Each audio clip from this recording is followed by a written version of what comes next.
Halo teman-teman, kita jumpa lagi di channel Pojok Kelas. Hari ini kita akan membahas tentang perpindahan kalor dari tema 6 MUPEL IPA kelas 5 SD. Selamat belajar. Perhatikan gambar tersebut. Ada sebuah besi yang langsung dipanaskan di api dan kalian langsung memegang ujung bagian yang tidak terkena api. Setelah beberapa menit, apa yang kalian rasakan? Kalian merasa panas, bukan? Perhatikan gambar kedua. Ada gelas berisi air yang langsung dipanaskan menggunakan api. Awalnya hanya gelasnya saja yang panas, namun lama-lama airnya juga ikut panas. Air bagian bawah juga bagian atas, sampai mendidih. Gambar ketiga. Ada sekumpulan anak pramuka yang sedang berada di tengah api unggun. Mereka menyalakan api unggun untuk menghangatkan badan mereka di malam hari. Api tersebut memancarkan panas. Dari ketiga gambar tersebut, kita dapat melihat bahwa ada beberapa perpindahan kalor dengan cara yang berbeda-beda. Hari ini kita akan membahas perpindahan kalor atau panas secara konduksi, konveksi, dan juga radiasi. Apakah kalian sudah siap? Konduksi. Konduksi adalah perpindahan kalor atau panas dengan hantaran atau perantara tanpa memindahkan zat perantaranya.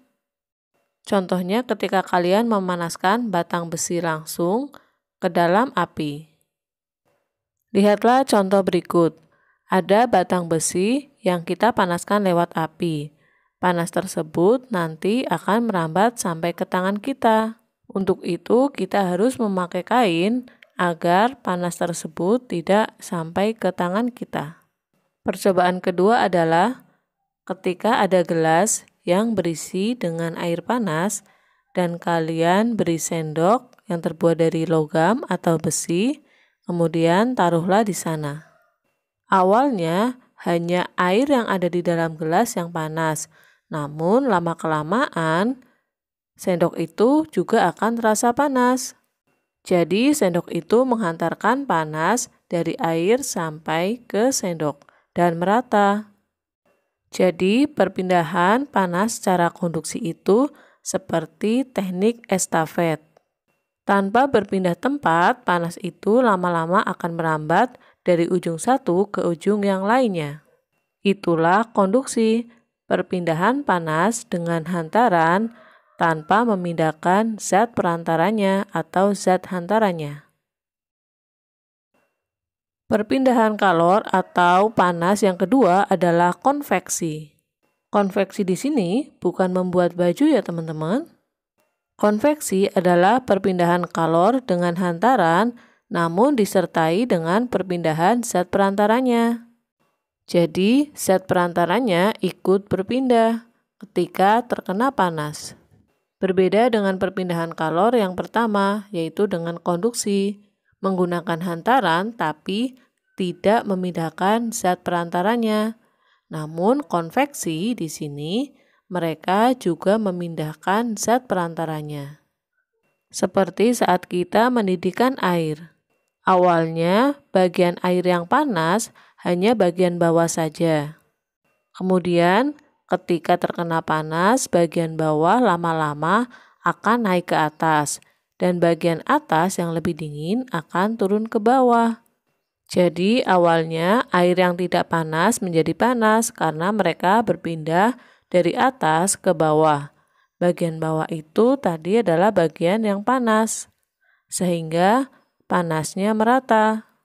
Jadi butuh perpindahan untuk semua air itu panas. Perhatikan contoh berikut. Saat kita memanaskan api, bagian bawah air jadi lebih panas, namun bagian atas air masih dingin. Air bagian bawah yang lebih panas akan berputar ke atas atau berpindah ke atas. Lalu sebaliknya, air yang di atas yang lebih dingin akan berputar ke bawah. Jadi butuh perpindahan air ketika ingin semua air itu panasnya merata. Contoh lainnya adalah ketika penggunaan cerobong asap. Ruang bagian bawah terasa lebih panas, sehingga udara di dalam ruangan tersebut akan naik ke atas, dan sebaliknya, nanti akan berpindah tempat. Berikutnya adalah ketika kita memasukkan batu es ke dalam air panas. Batu es tersebut akan mencair ketika terkena panas.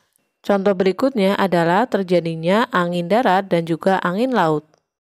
Ketika malam hari, suhu di air akan lebih panas daripada suhu di darat. Sehingga angin akan berpindah dari laut ke darat. Hal tersebut dimanfaatkan oleh nelayan untuk pergi ke laut. Sebaliknya ketika pada siang hari. Pada siang hari, udara di laut lebih dingin daripada di darat, atau di darat lebih panas. Untuk itu, angin bergerak dari darat ke laut.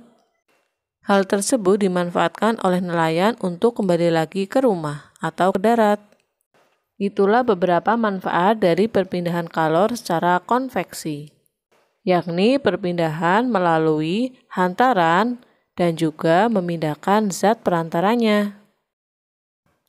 Kalau kita gambarkan, maka untuk memindahkan barang tidak lagi dengan estafet, melainkan kita memindahkan satu persatu.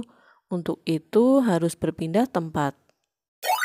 Yang ketiga adalah perpindahan kalor dengan cara radiasi, yakni perpindahan kalor tanpa melalui hantaran, atau perpindahan kalor dengan pancaran dari sumber energi panas. Matahari adalah sumber energi panas terbesar di bumi. Panas matahari ke bumi tanpa hantaran atau perantara. Panas dari matahari ke bumi melewati ruang hampa, jadi tidak ada perantaranya. Contoh perpindahan panas dengan radiasi yang kedua adalah ketika kita berada di dekat api. Badan kita akan terasa panas ketika di dekat api. Padahal panas pada api menuju ke badan kita tidak ada hantaran. Itulah perpindahan panas atau kalor tanpa hantaran, atau juga disebut juga dengan radiasi.